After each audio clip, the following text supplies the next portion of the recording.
Hello everyone, my name is Mike Basak. I'm the orchestra manager here for the Thornton School of Music, and I'm also crazy about carnivorous plants. Some of you may actually already own plants that I've left on this campus. In the last 3 or 4 years, I've given away over 1,000 plants just to random people around. I leave boxes of plants with signs that say free plants on them outside my office, and I've been doing that for a while. And I left 150 plants here once 2 years ago, and a bunch of people took them. So it's very possible, especially if you have a jade plant, a spider plant, or certain kinds of succulents, that it came from me if you got it from this area. Even though I'm not involved with the garden club or anything, I just like giving away plants because making more plants is one of the ways that I feel like I can make the world a better place. If you want to pass this around, I have a Google Doc that I've been working on for a while that I give to people about carnivorous plants. And if you scan these QR codes, they'll take you to it. It might be good to follow along because I brought in some plants to use as examples, but some of these are young plants or very, very early in their growing season for this year, so they're not at their full glory. But there's a lot of nice pictures in that guide that I passed out.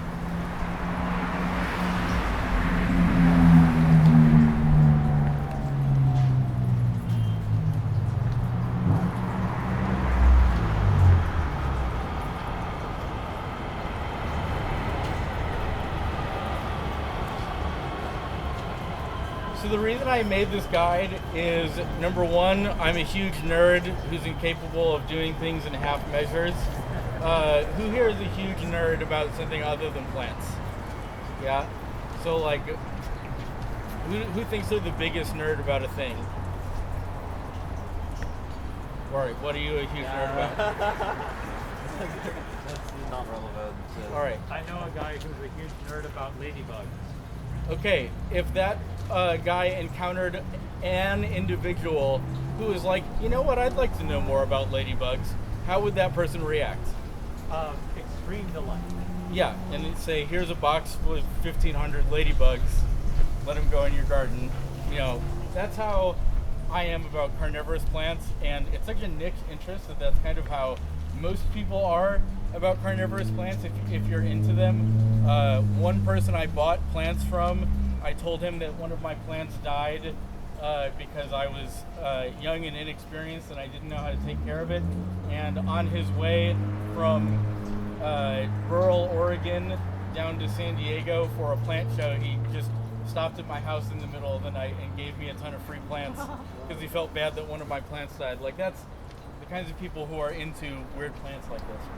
So I made this guide partly because I love, info dumping about weird stuff that I'm passionate about, and partly because carnivorous plants have a reputation for being difficult to care for, which is not really well deserved, but it's earned because people don't really know how to take care of them. Once you know what they need and why, I think they're actually fairly easy to take care of. I've given away lots of plants like this, and more people have killed succulents that I give them than carnivorous plants because they're easy to take care of, but they need just enough attention that you don't forget about them. So who here has bought a Trader Joe's Venus Flytrap and killed it? Yeah. Do you have any idea why? What did you do when you took it home?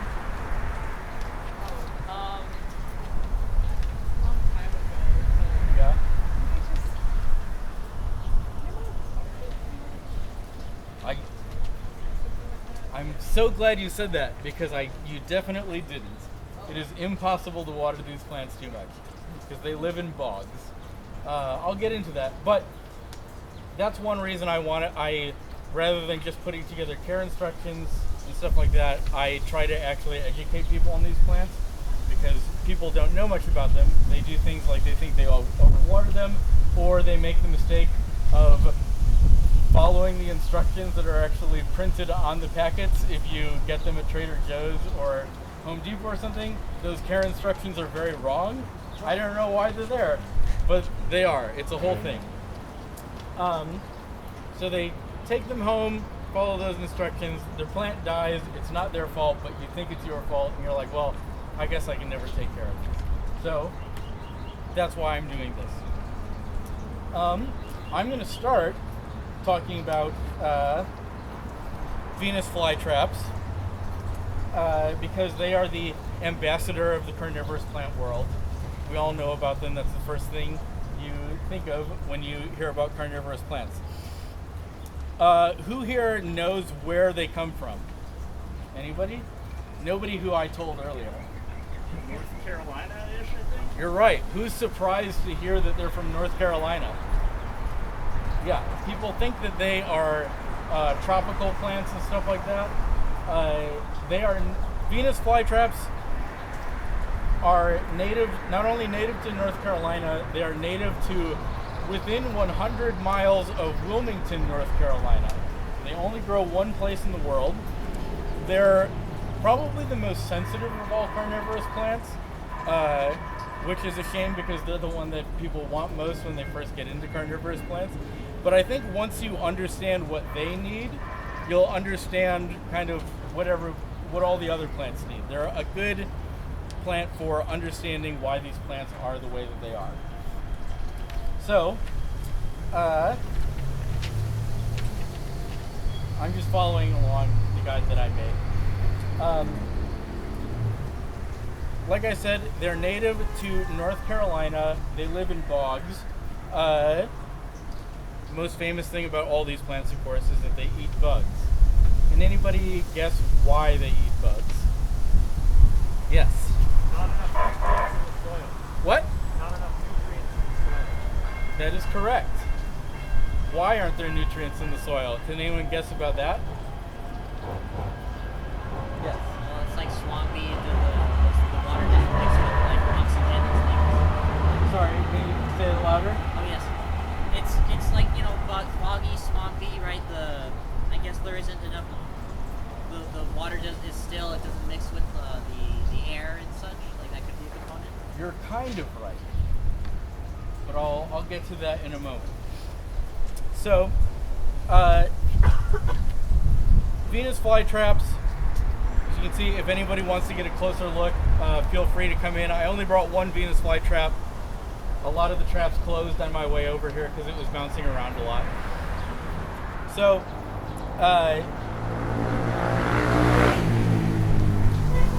Venus flytraps attract prey by looking colorful. One reason these are great plants to have, and all of these are great plants to have if you're a collector, is because unlike most plants that only flower for a small part of the year when they need to attract bugs to come pollinate them, these need to attract bugs all the time. So they always look very pretty. Like some of these you can tell kind of look like flowers. That's intentional to try to lure bugs in. Venus flytraps specifically, you can see the red part on the inside of the trap kind of looks like a flower if you're a bug. It also smells nice if you're a bug. What happens is a bug lands on this thinking it's going to find nectar or something like that. And there are actually little tiny, what we call trigger hairs on the inside of each trap, which you can see if you want to come take a closer look at some point. If a bug touches any of those twice within 10 seconds, a trap closes. So if it touches two of the same one, or if it touches two different ones, that's how they close. Then what happens is the bug struggling around inside stimulates it to secrete enzymes that will slowly digest the bug over the course of about 10 days. Then it just opens back up and what's left drops away. The reason those trigger hairs are there is so it doesn't accidentally close just if it's raining or something like that, because plants don't move. Moving takes a lot of energy. So a lot of these plants have mechanisms to prevent energy loss simply because they require so much energy to do what they do. So, there is only one species of Venus flytrap. It is Dionea muscipula. I believe that's how you pronounce it. But there's a lot of different cultivars of Venus flytraps. Essentially, if we don't know what cultivars are, they're kind of like different dog breeds. All dogs are the same species, but there's a lot of variation in how they look. Breeders like to breed them for, their color. Some are, very, very green throughout. Some of them are almost yellow. I included a picture of one that is famously completely red. And of course, people like to breed them for the biggest traps possible. In case you're not sure of the size of Venus flytraps, these are about as big as they get. The traps themselves, and as long as they are now, that's about as big as they get. Eventually they become very bushy because they grow very compactly, so there's a ton. You can have a ton of them all in the same pot, which is super cute, but they won't actually get super tall. About the size of a quarter or a $50 is about as big as a Venus flytrap can possibly get. So I want to talk about what they need when you're growing them, because once you understand why they are the way that they are, all of their needs start to make a lot of sense. These plants grow in bogs, like I said. Is anybody here actually from like the Carolinas or Alabama or anywhere in the southeast United States? Yes, where are you from? Florida's a good example. They don't have Venus flytraps, but where is it? This plant is from Okaloosa, Florida. So have you walked through any bogs like? I live right next to the Everglades. Okay, so swamp, but what about bogs? That's right, everyone. There's a difference. I don't remember what exactly it is, but there is a difference. Has anyone here ever spent like a summer in a place like that? Or Georgia, Kentucky, anything like that? Well, if you walked around there, there's a lot of areas that almost look like prairies or grasslands, but with fairly low grass, where if you walk through them, even in the middle of the summer, they're kind of squishy and wet all the time. So those are bogs. They are kind of like a swamp in that they are always wet, but whereas a swamp in some ways it has a lot of water and it is relatively still, a bog is more like a grassland that has just a very, very high water table, but that is always slowly trickling through. And the reason it's like that, if you spent a summer in a place like that, is because places like North Carolina, their summers are like from 3 a.m. until like 7 a.m.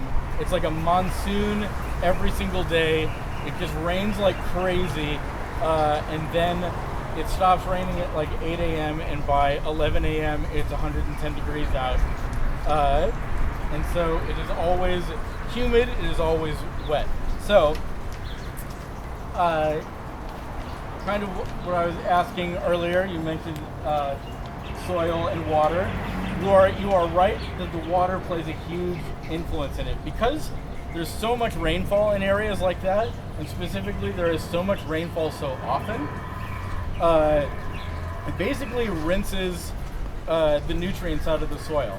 Like if any of you have, normal plants, you know that after a while, even if your plant hasn't outgrown its pot, you do need to replace the soil just because it's used up all the nutrients in it, right? Same thing kind of happens when you are constantly running water through something. Is that it just sucks everything out of the soil. And since it rains so often also, the rainwater is extremely pure. It's basically like distilled water that doesn't have any salts and minerals in it, which of course makes it so that the water can suck even more stuff out of the soil because there's so little stuff in the water already. That also means that giant plants like trees that would create a lot of ground cover have a really, really hard time living in these places. So they are places with wet soil that has no nutrients in it, but they are places with an enormous amount of sunlight, even though they are super, super wet. So those three things, that the purity of the water, the fact that the soil gets constantly rinsed of nutrients, and also they live in a place that is so exposed to the sun, explains why these plants are the way that they are. They are plants that need constant water. They are plants that need relatively pure water, and plants that need a lot of sunlight. They are also plants that need to get nutrition, like fertilizer, nitrogen, those things that are in soil. They need to get it from other places. So the place that they turn is bugs. If anybody has any questions while I'm doing this, please just raise your hand. I know that I could talk about this forever, so if I skip over something or you're confused at any point, please ask me. So Venus, yes. So you spoke of the digestive enzymes. My question is, like, how does the... I don't see like a hole like an esophagus in the Venus flytrap. How do the nutrients get to the rest of the plant? So I don't know a lot about like the actual science of some of these things. I do know a fair amount, but it's essentially like, does anybody know what foliar feeding is? Does anybody do that with your plants? So some plants, you can take fertilizer and put it in the soil and it'll get absorbed through roots. But some plants, I guess all plants actually, you can, if you have water-soluble fertilizer, you can mix it with water and actually spray it on the leaves of the plant, and plant leaves can absorb a certain amount of nutrition. You don't usually do that with non-carnivorous plants because roots are so much better at absorbing nutrients than the actual leaves are. So there's just not really much of a point to doing it with non-carnivorous plants. But I'm pretty sure that's how they do that, because a lot of people do actually foliar feed Venus flytraps in particular, as well as the rest of these. So it essentially, the digestive enzyme essentially sucks all the nitrogen out of the bugs. Nitrogen is the main thing in the soil that they are missing, even though there's some, what's the others? Phosphorus and potassium as well, but nitrogen is the main thing that they need. And so then it just kind of gets absorbed into the leaves. Fun fact, everything that you see here is a leaf. So we call them traps or pictures, but on Venus flytraps, all of these are technically leaves. They're all just highly modified leaves that don't do what leaves normally do. Another fun fact is none of these plants actually need bugs to survive. They can all exist purely on sunlight for energy and everything. Eating bugs is essentially just like fertilizer for them. So, what else have I got about Venus flytraps? These are also plants that need a winter. They go dormant every year. That's another mistake a lot of people who have a Venus flytrap that they get from Trader Joe's or something make is around November it starts to look like it's dying, and then people think that they killed it, but it is actually just going dormant for the winter. One thing that is kind of unique about all of these plants, or at least about Venus flytraps, these picture plants, and then Sundews, is that they are constantly in a state of growing new leaves to replace old ones. So each trap on a Venus flytrap can catch a bug about 2 or 3 times before it dies, and then it'll turn brown, wither away just like any dead leaf. But it is always growing new traps to replace it. And when it actually goes dormant, basically all of the traps die away, and it kind of like shrinks back to a tiny little rosette of mini traps. So a lot of people think that they killed their plant when that happens. A nice thing about these plants is, does anybody here have a plant where you got it when you didn't know very much, and so now there's a pot, there's like the top of your plant is beautiful, but the bottom of it looks real rough? So one thing that I love about these plants is you can screw up a lot, because they are always just growing new leaves out of the part that's in the ground, and they die back to the rhizome anyway during dormancy. So if you can constantly prune brown stuff or anything that comes off, and know that something is going to come in to replace it. So they require that dormancy every year for at least like 6 weeks.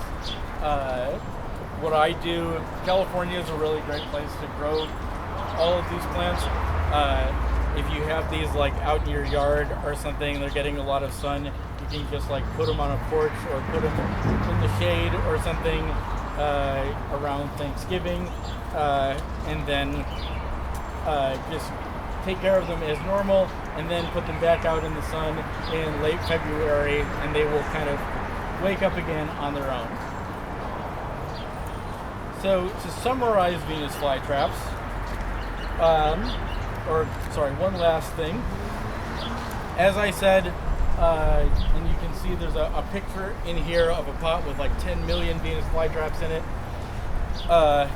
A cool thing about these plants for people who live in apartments or have limited living space is because they don't get any nutrients from their soil, their roots are relatively small. Like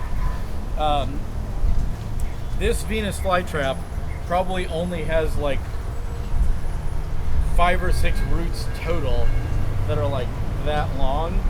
Even like this plant, some of these picture plants, which I'll talk about in a second, can grow to be like 3 feet tall, but still only have roots like that deep, because essentially all the roots do is hold it in place and serve as like a straw for drinking water, essentially. And so you can have a ton of them all in the same pot, because they remain relatively compact and their roots aren't going to interfere with each other, because they have so few roots already, and the roots basically, they're not going to be fighting for resources in a pot, essentially. And so you can put a ton of plants in the same little pot. Like, I'm going to be giving away some of these Sundews later, but there's like, I don't know, there's like 50 Sundews in here, and they could all live in this pot for like 2 years before I really have to start dividing them up. So to summarize, for sunlight, Venus flytraps need, if you're growing them outside in full sun like this, like 8 hours a day is great. If you're growing them indoors with grow lights, a strong grow light 12 to 16 hours a day is great for them.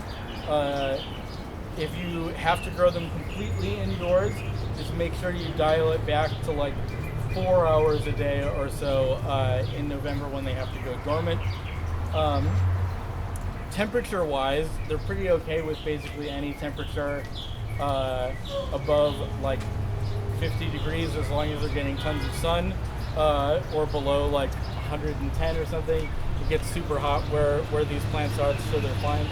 If you're growing them outdoors, I would just recommend, you know, in LA we have days over the summer when it's like 110 degrees and 0% humidity. That's a good time to bring them indoors, because they're not too picky about humidity and heat, but you know, everything has its point. the soil, which I brought a bunch of soil with me in case anybody wants plants to take home, is a mix of peat and perlite. Does anybody use peat for anything here? Good. That's the right answer, because there are a lot of environmental concerns to actually using peat, which I explain in my guide. Mostly, humans use it a lot faster than nature can produce it, but that's mostly a big agriculture and people trying to have lawns problem. The amount of peat that we use for carnivorous plants is extremely small, so it's not that big a deal for us to use it. But does anybody know what peat is? Yes. It's sort of a free coal material. It's decomposed plants in a bog that have a high carbon content, maybe 60%. You can burn it. It burns pretty well if it's dried out. It's like this blackish, brownish, soil-like material. Right. It's like soil, but it's not, because it doesn't have any nutrients in it.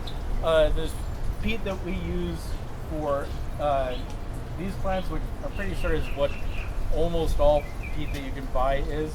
It's essentially sphagnum moss that has decomposed for thousands of years or something. So once it is totally done decomposing and there's nothing left for microorganisms to decompose, you have peat. So it's totally inert and has no nutrients whatsoever in it. But one reason a lot of people are trying to find an alternative to it, and I'll mention some alternatives, is because it takes a very long time for that process to happen, to the tune of like 1,000 years or so. And we use it a lot faster than it's able to come back. So a 50-50 mix of peat and perlite by volume is good, because peat holds a lot of water. These plants need to be sitting in water all the time. Should have mentioned that. Here's an example. I don't actually have water in this right now, but I have some. There's pictures in the guide about these plants. They need to be actually sitting in a tray of distilled water, at least, halfway up in the pot or something. So that's one reason I think they're actually kind of easier to take care of. You can always see exactly how much water they have. And I mentioned for feeding on Venus Flytraps, unless you're leaving it outside where it's just going to catch bugs on its own, it's best not to feed it anything more than like once a month or something, and you usually only feed like 1 or 2 traps at a time, because those are the only plants you can overfeed, which isn't super great for them. Before I move on to another plant, does anyone have Venus flytrap questions? Yes. This is more of a question for general carnivorous plants. Do the different carnivorous plants have preferences, or is it more whatever is available? I think it's mostly whatever is available. The only thing I could think of like that is I don't have any flowers growing on my Venus flytraps. There's a picture in the guide actually of Venus flytrap flowers if you want to look at those. If you do have Venus flytraps, it's best not to let them flower actually, because it takes a lot of energy, and they're very slow growing sensitive plants, and so it's not super great for them to put a lot of energy into flowers if you're not planning to actually pollinate and breed them. But Venus flytraps like this would grow like one individual flower stalk that's like this tall, with flowers just at the very top of it. And what that does is prevent things like bees and butterflies from actually getting caught. So they avoid accidentally trapping helpful pollinators. So I don't know if they have a preference for what they like to eat, but they do have mechanisms built in so that they don't accidentally eat helpful bugs. I was just about to say something else, and I forgot. So, I'll move on. The next kind of plant that I want to talk about is Sarracenia, or American picture plants.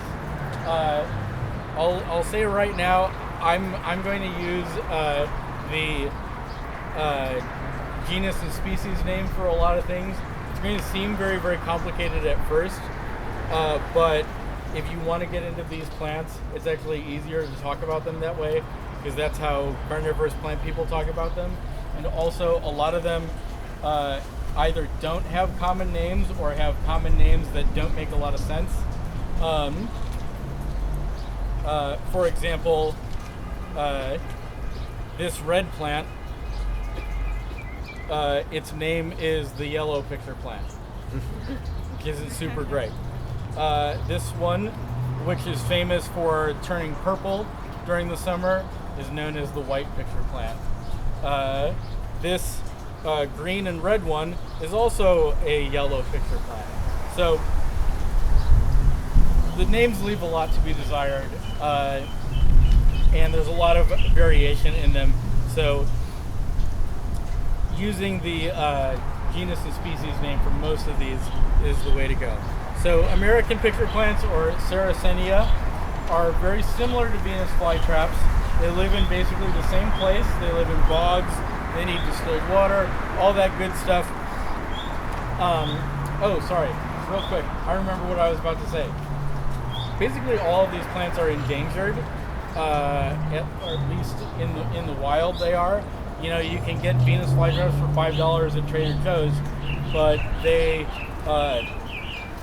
have an extremely small wild habitat, and so and since they have such specific needs, as you can tell already, they are not a plant where you can just create a new wild habitat somewhere, and so habitat loss hits them a lot harder than it does a lot of other plants. So if you want to get into these plants, you are doing a very good thing for the world. They're widely available, especially nowadays, in cultivation. Nurseries are doing a really, really great job of creating a lot of plants, but in the wild, there's not a ton of them left, which is why, you know, it's important to make people more aware of them. So Sarracenia, the American picture plant, grows in very, very similar conditions to Venus flytraps. It can deal with water that's a little saltier or mineralier than Venus flytraps, and so because of that, it exists in a lot more places. You can basically find these all throughout southeast United States, and they can get as far west as Texas, and in the U.S. they go as far as like New Jersey and even upstate New York. And there's one plant that is actually native to one plant that is found in the United States that goes all the way up into Canada. I think it is actually the provincial flower of Newfoundland, I think, is the purple picture plant flower. They, you know, these lure in bugs by, as I mentioned earlier, looking pretty, looking like flowers. Bugs are attracted to them, and inside each picture is a little bit of fluid that essentially smells like nectar or something like that if you're a bug, but is actually a hallucinogen. So it basically, the bugs hang out around the rim of the picture. They slowly get high, and then you can look at these up closely too, but the lip of the picture is kind of like waxy, and so it's hard to hold on to. And then there's actually, on the other underside of these lids, there's like hairs that make it really, really hard for bugs to hang on. So eventually they slip and fall into the picture, and that same liquid digests them over time. So these plants, these do not move. People usually ask me, you know, do the lids close and that's how they trap things? They don't. The lids are only there to look pretty and keep rainwater out, because if they were to fill with rain, they would topple over. These are the things that you have to take into consideration when you're a tube. And these also like I said, Venus Flytraps, you usually only feed them like once a month. Picture plants are very, very hard to overfeed. They can collect a lot of bugs, and this one at least was outside at my house, so you can probably see tons of bugs inside of it already. Basically, that can eat as many bugs as it will take to fill the picture all the way. The only main difference between those in Venus Flytraps is the amount of sun that they need. They need basically like succulent or cactus level sun. Most people will say you can't grow these unless you can put them outside. I think that's nonsense. You can grow them inside as long as you are willing to dedicate a lot of your living space to extremely powerful grow lights like I have. I have a lot of plants outside, but like these two are growing in my office. If you've ever walked past the MUS building at the Thornton School of Music, my office is the one with the grow lights in the window, if you want to come visit these plants sometime. But because they need a lot of sun, and they are also very long,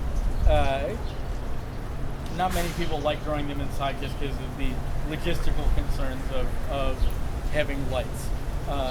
Like these were both outside, but this one would be fine for a while indoors. This plant is probably like 3 or 4 years old by now. It takes like 4 or 5 years for a plant to get to like this size. Maybe even a little longer. It depends on the plant. I've included in the guide, there's some pictures of a few of the different species. There's, a lot of different colors,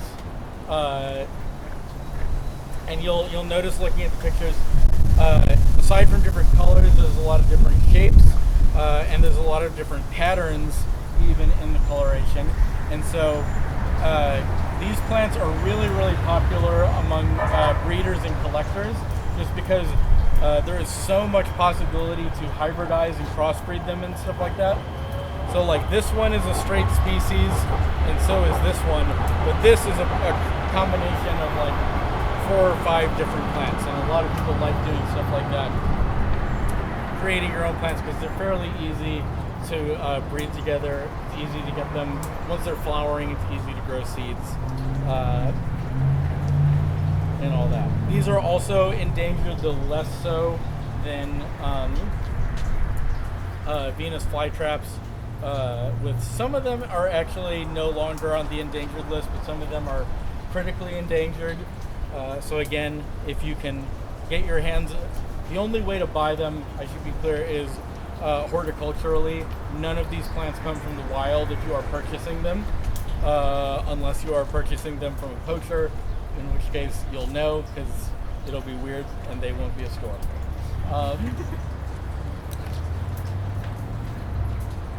Other than that, they are pretty much the same care-wise as Venus Flytraps.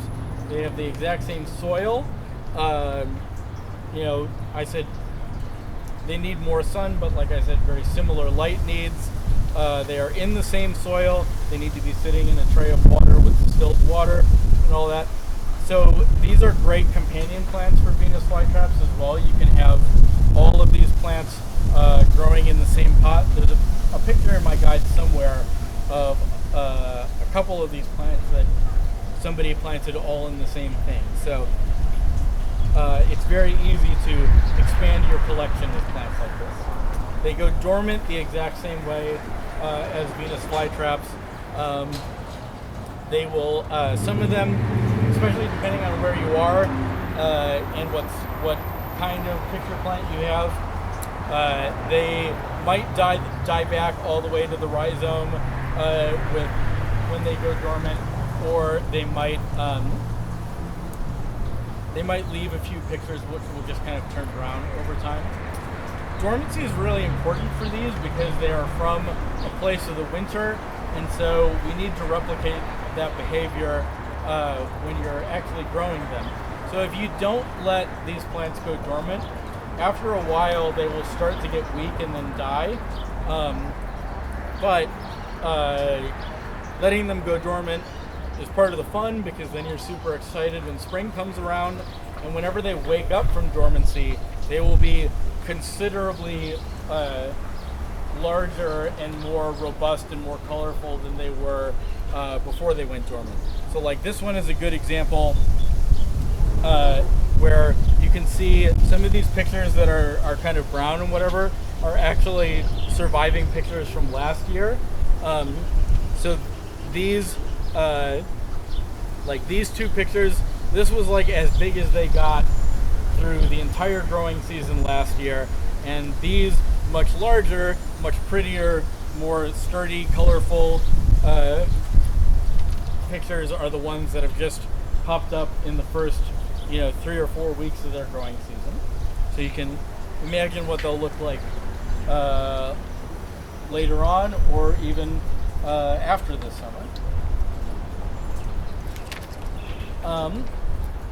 I meant to mention this with Venus Flytraps as well. All of these plants have to be, unfortunately, planted in plastic pots because they are sitting in water and have to remain so wet all the time. If you try to put them in like a terracotta pot or something like that, it will, the clay will slowly leach into the water over time, and it will damage the plant. So they do need to be in plastic. When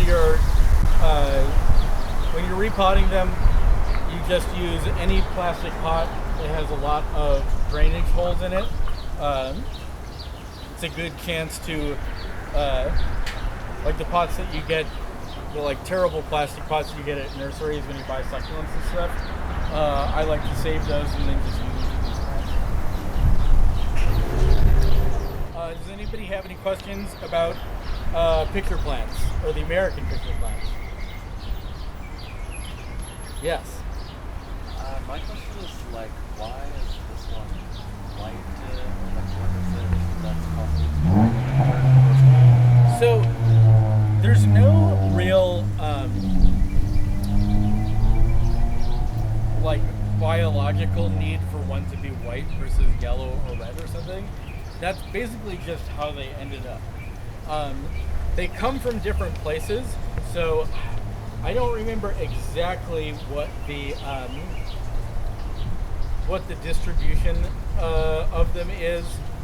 For the main colors of them are white, red, yellow, and green. And I'm pretty sure it's just the plants spread over time. The critically endangered one, Sarracenia aureophila, which is where is just pretty much almost pure green, and that's actually the common ancestor of all of these plants. So I'm pretty sure it's one of those things where it's just as it spread over time, just some of them,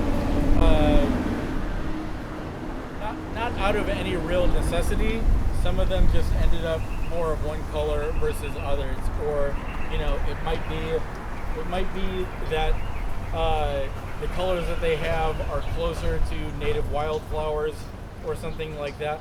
But as far as I know, there's no super concrete reason for them to be different colors. They just happen to be because of genetic diversity. There's also a couple different shapes of them. I don't have all of the available plants with me, but these three are Sarracenia. This is also a Sarracenia. Looks a little rough right now, but these are hybrids between these and then, or plants like this, the taller ones, versus some other ones that remain very, very low to the ground. So you can get a little idea of the different shapes.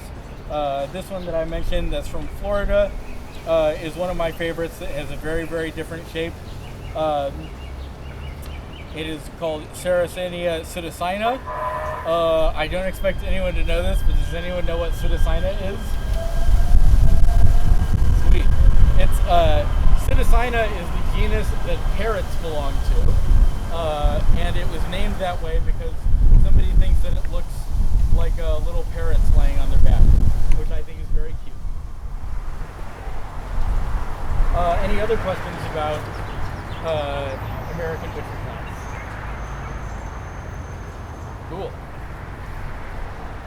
So the last of the temperate plants, meaning plants that undergo some kind of winter, but not all of them do, are sundews, and that's what I'm going to be mostly giving out today, just because I've got a billion of them. Sundews are essentially like the flypaper of the plant world. This one down here is a type of sundew. I have more, but that are really, really tiny seedlings, so you wouldn't really be able to see them. These, you can, if you look up close, you can see that the leaves have little like follicles on them that are covered in little drops of, we just call it dew.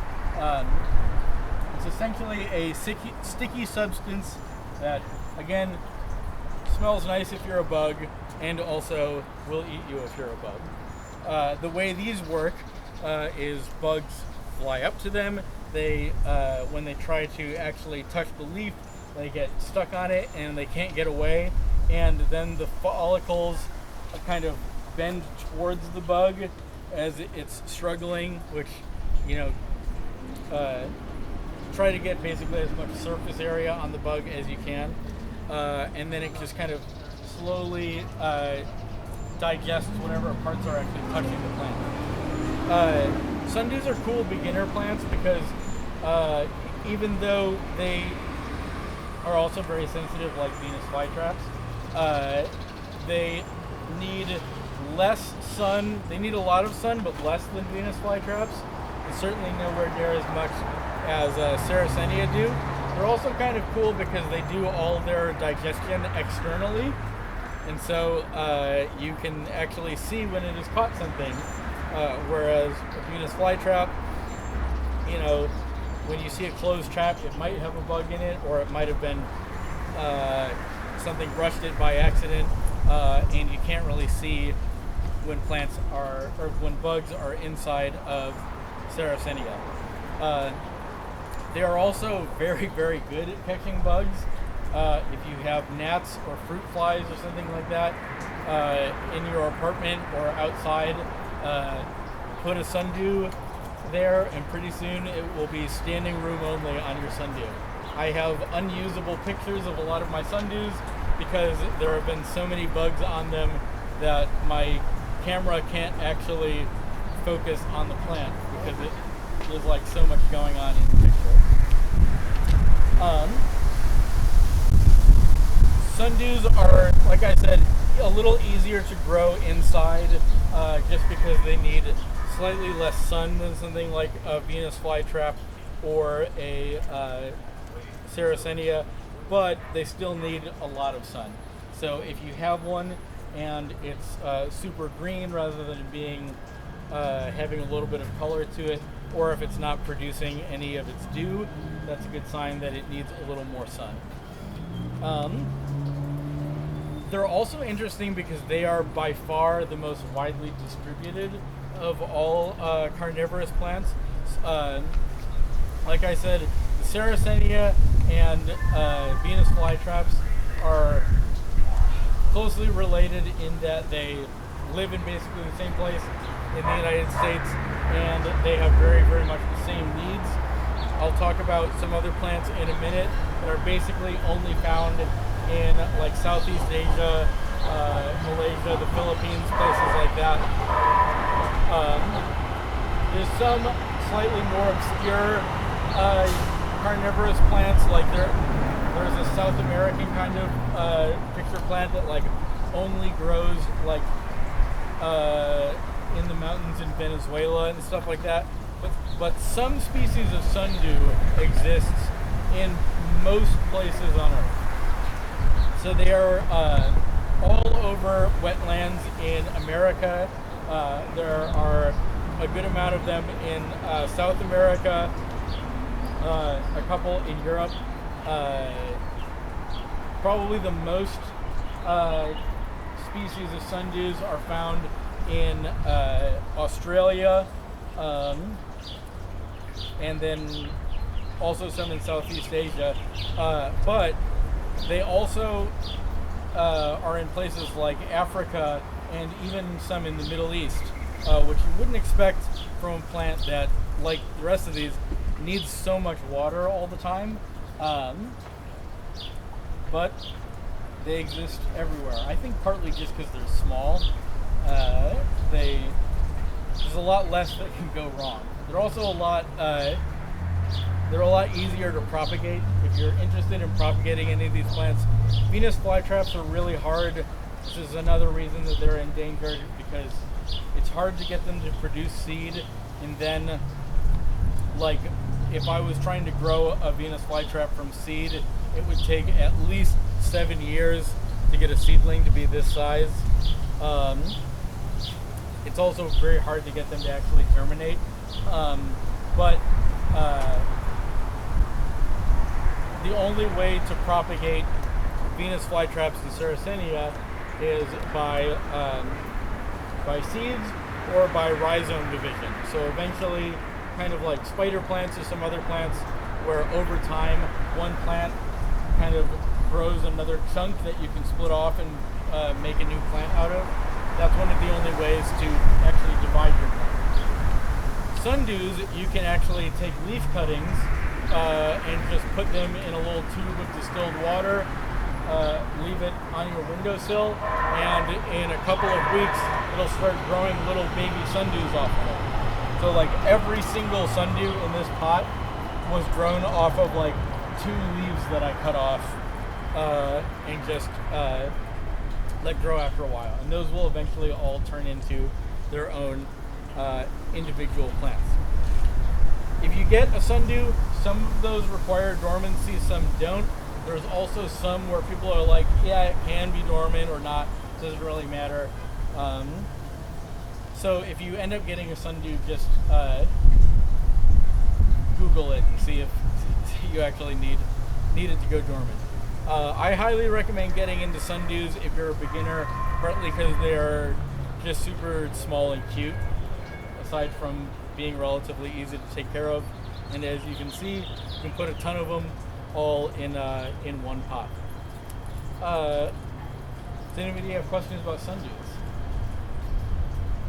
These, I'll say, sundews are surprisingly easy to grow, even in California where it can be very dry.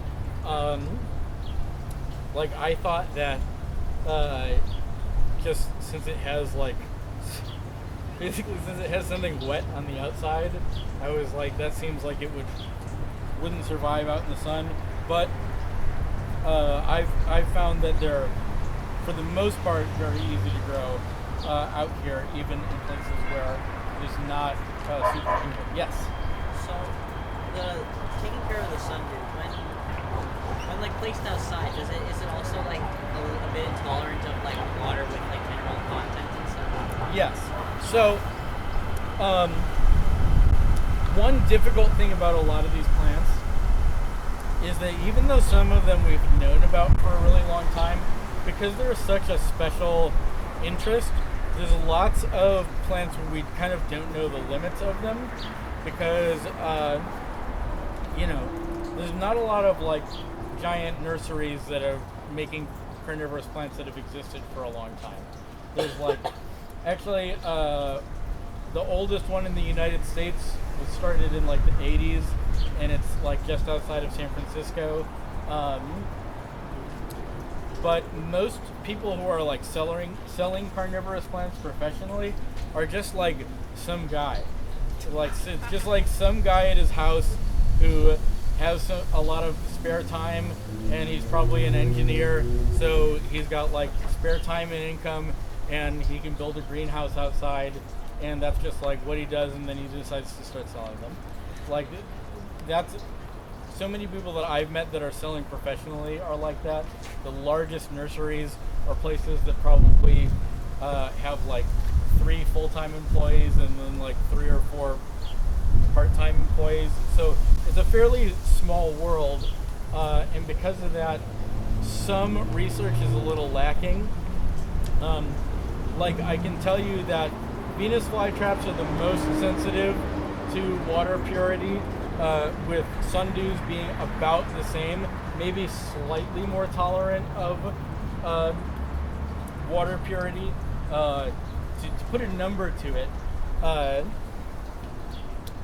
if you test water, you will eventually, if you put a TDS meter, total dissolved solids, in your water, it measures how many just like dissolved salts and minerals and stuff are in your water. In LA, if you measure your tap water, it's about 150 parts per million.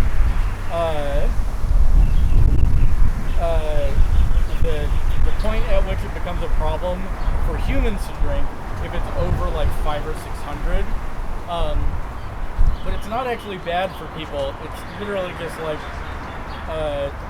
iron or potassium or whatever, stuff that's just in water.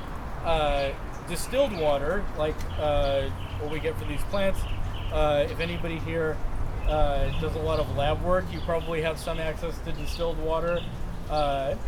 Distilled water is kind of like rainwater in that it is evaporated and then recondensed to separate it from all those solids. So if you put a TDS meter in distilled water, you should get 0 every time. Anything that's above like 30 will kill a Venus flytrap over time. I would say for Sundews it's probably about the same, just since Sundews grow a little faster, that's probably what helps them more than anything.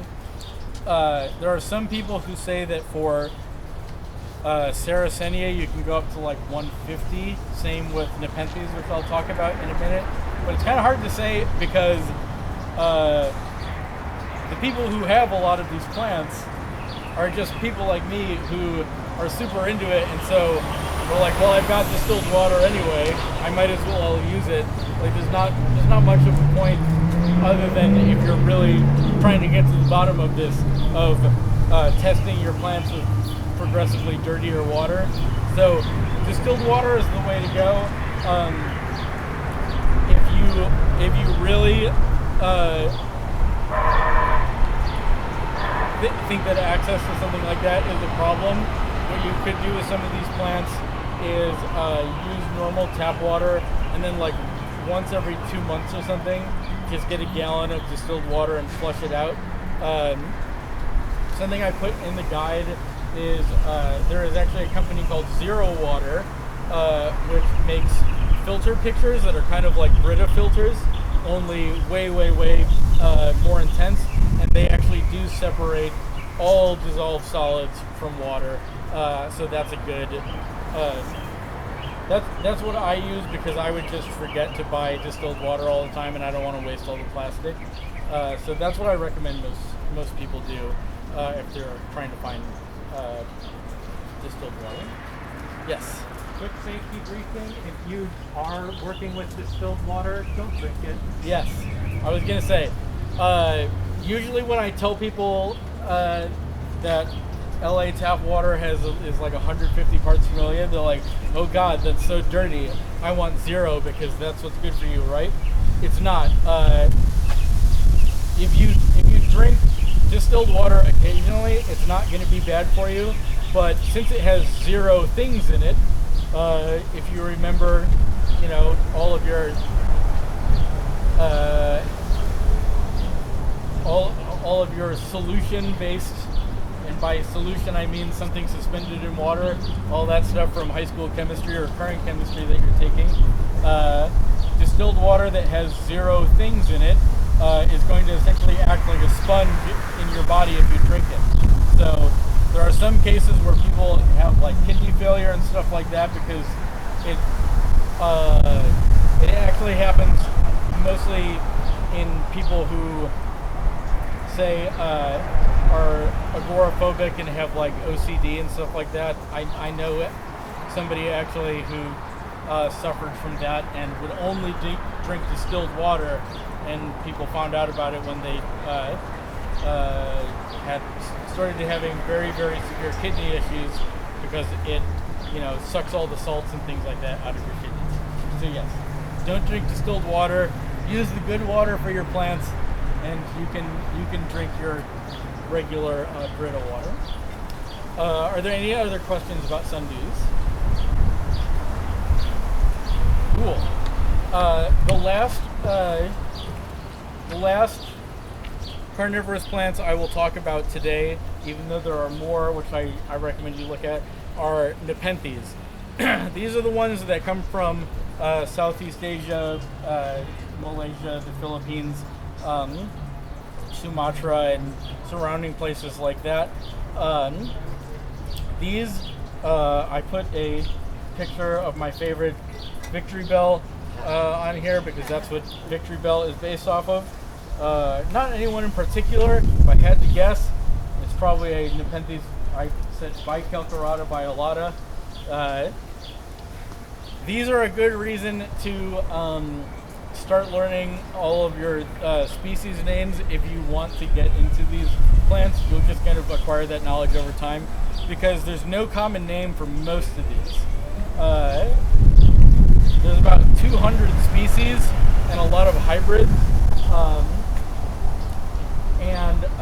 So with all of these plants, knowing what species went into your plant is just a good way to figure out what it's going to end up looking like. So these plants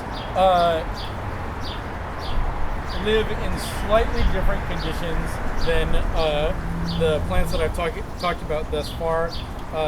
They are generally divided into two categories, highland and lowland. If you imagine what places like Malaysia look like, there are mountainous regions with forests. They get an enormous amount of rainfall, but are like cool enough that a lot of the year they can be misty in the morning. And then there are places that are truly like what you think of when you hear the word jungle, where it is a very, very low to sea level, and where it's like 1,000,000,000% humidity all the time, and even at night the temperature doesn't get below like 85. But in places like that, there's not a true winter in the way that there is for the rest of these plants. So I'm not sure how all plant people distinguish this, what words they use, but for carnivorous plants, people usually use the word temperate if the plant does experience a winter, and they just use the word tropical for any plant that does not experience a winter.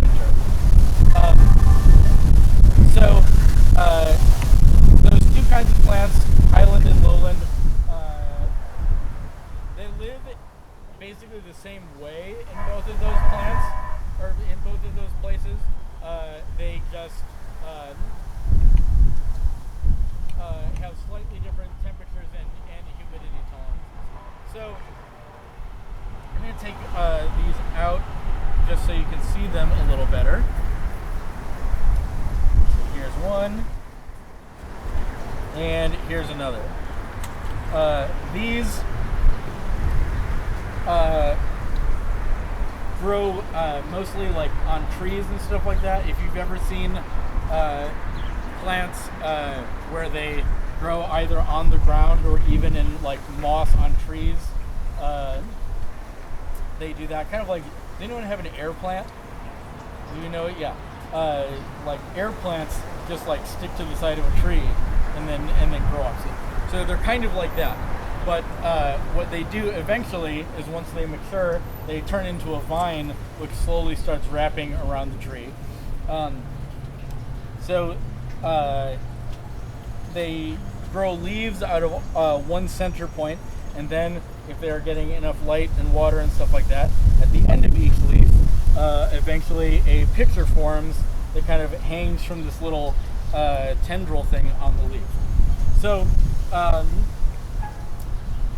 even though they are grow pictures in a slightly different way than these plants. They basically work exactly the same way. They have a waxy lip or peristome around each of the pictures, and then there are some structures on the inside that make it hard to grab onto. If you look at, like, this one is a good example where if you look up close, like, there's actually ridges on the picture, and it'll, if the humidity is right, it, like, you can see almost like dew forming on, or condensation forming on the outside. Same things happen.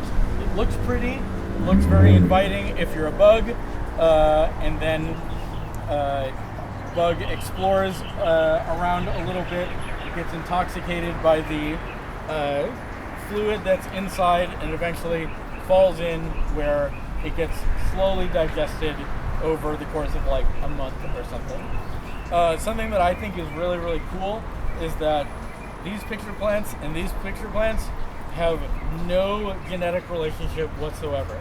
They don't have any common ancestors or anything. They evolved completely independent of each other on opposite sides of the world to do the exact same super, super weird thing in a super, super weird way, which, if anybody here is a biologist, you know is like pretty crazy. These are like really, really famous, partly because is it Richard or David Attenborough? Which one's the naturalist? I don't know. Yeah. Okay. All right. Good. So David Attenborough was a huge fan of these. He was just like, it became famous essentially just because a guy who creates nature documentaries just happened to be super obsessed with them, and so he featured them in a lot of his nature programs, and that's kind of how they became famous worldwide. They are also famous partly because they can grow to be the largest of carnivorous plants, but that's by volume. So these plants physically cover the most, like they'll look the largest, well, at this size. Eventually, once they turn into vines, they can get like 20 feet long, but it would be very difficult and take a really long time to grow a plant like that. But the picture itself, even though it's not as tall as these, it is a great deal wider, can hold the most volume. So I included a couple pictures in my guide if you want to see of some of the plants that grow in some of the more extreme conditions. Like there are some that grow in those jungle areas, and then there are some that are called super highland plants, which grow even further up in the mountains, where it's actually like fairly cool all the time. It's like always right around 50 degrees or something like that, and those plants can get so large that rats fall into them, and not squirrels, but things that size. I forget what the actual volume on the inside of some of them are, but if you don't have the pictures pulled up, I'll find a good one really quick. So here's a picture, if you can see, of a guy holding a large picture. This isn't even the largest of the plants. This is like the 5th largest species. So they can get even bigger than that. A lot of the same rules apply because they are carnivorous plants. They grow in soil that is different, but is the same in that it doesn't have any nutrients in it whatsoever. Most of these plants you grow in a mixture of dried sphagnum moss and perlite. If you've seen bags of what they call like orchid moss at some nurseries and whatever, it's basically just that. It's just dried moss. It's very spongy. You also ideally should use distilled water to water these. One of the major differences is just that they're not sitting in water all the time. Since they grow up in the trees, they're in places where it is raining constantly, so you need to keep them damp all the time. You can't ever let them dry out. You can't let any of these plants dry out, but these should not be sitting in water all the time because otherwise they eventually get root rot and stuff like that. They need a good amount of sunlight, but they can't handle sunlight that is as intense as the rest of these plants. Actually kind of what a lot of you are sitting in right now is a similar environment to what they would be in, since they grow in forests and jungles and are actually attached to trees. They are getting a good amount of sunlight, but sunlight that is coming in through a lot of tree cover. So it's not super direct sunlight that is, they're not exposed to direct sunlight for very long every day. It's dappled light. So you want a little less light intensity, but still light for a long time. These two plants actually got a little roasted because my light timers broke, which is why the leaves are a little red. But for the most part, they'll be kind of this nice green color, and then if your plants are getting enough light, the pictures will be large and fairly colorful. The only other difference between these is these are the only plants where humidity is kind of a concern. You want it to be at least 60% or ideally higher. They can go lower than that if you acclimate them, but the ideal situation for them is a place that's like between 70 and 80 degrees during the day, and then drops about 10 degrees at night with about 60% humidity, which is nice because that's basically what happens indoors everywhere in the United States. So these are amazing indoor plants to put in your windowsill. You can also hang them, which is real nice because the pictures hang over the side, so they're great plants to have indoors and are relatively easy to take care of as long as you're not letting them dry out. Does anybody have any questions about Nepenthes?